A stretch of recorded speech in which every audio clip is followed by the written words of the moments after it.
Hello guys welcome back to our channel. तो आज आम नुआ ब्लॉग टी एवटू स्टार्ट कर दूचे वीडियो टी डेरी करवानी जल्दी स्टार्ट करदे।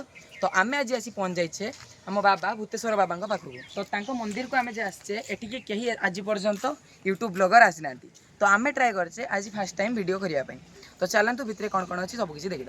तो स्टार्ट करदे फोन। तो गेट खोलिकी आम भितर को बर्तमान जावा एमती किसी रही परिवेशटा। तो एमतिया किसी रही आम भूतेश्वर मंदिरटा एपटर किसी फूल बगीचा ट्राए करने बर्तमान चली। तो किछि दिन पर यही फूल बगीचा भी बड़ हो पारे। एपटर भी सेमती किसी फूल बगीचा रहा एपटे रहा एमती गोटे छोट एरिया। मंदिर परिवेश छोट है बहुत निर्मल। आउ भूतेश्वर बाबा पीठ को आपण मैंने आसतु बुलायापी महाशिवरात्रि ये बहुत किसी अकेजन हो। तो बर्तमान चलते आम कौन कौन ना सेपटे रहा गड़ियाटा माने जेटा बाबा भूतेश्वर बाबा। बर्तमान आम एंट्री कर छोट मंदिरटा किंतु बहुत भल। तो एमती किसी रहा भूतेश्वर मंदिरटा। तो बर्तमान रही उपरवाला समय से मंदिर पहड़ पड़ जाए भितर भिडियोटा कर आपण 12टा सेपारू आसतु 12टा समय अपराह सेपारू। तो नना दर्शन पाइबे पखापाखि सका 9टा समय। तो बहु पुरातन कालू एपट साइड्रे गोटे कौन एटा नागेश्वरी वृक्ष रही।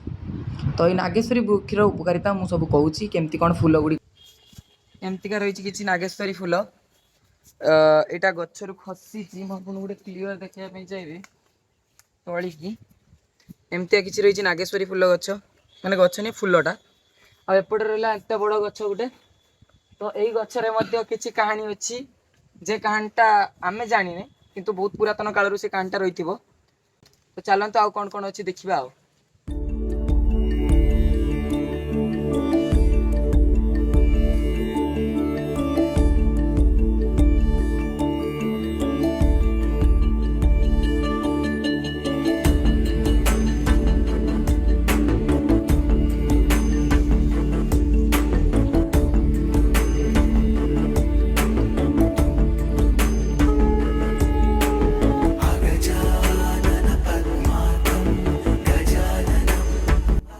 बर्तमान आम एपटे बाबा भक्त कि बाहन एपटे रही।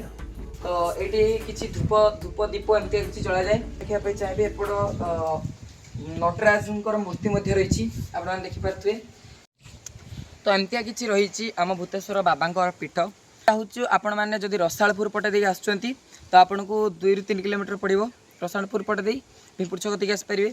जदि आप कस्पा देके आसुँच बालेश्वर आड़ू आपन को पखापाखि 5 किलोमीटर पड़ो कस्पा पाखु। और रसालपुर दे आसुँच 2 किलोमीटर पखापाखि पड़ो। मंदिरटा अच्छी एपटे आमर समुद्र को जीवा रास्तार माने 13,000 जीवा रास्तार यहाँ रही। मैंने आसतु बुलंतु आउ केमती कौन अच्छी परिवेश। तो निश्चय कमेंट जनइबे आसबे कि ना।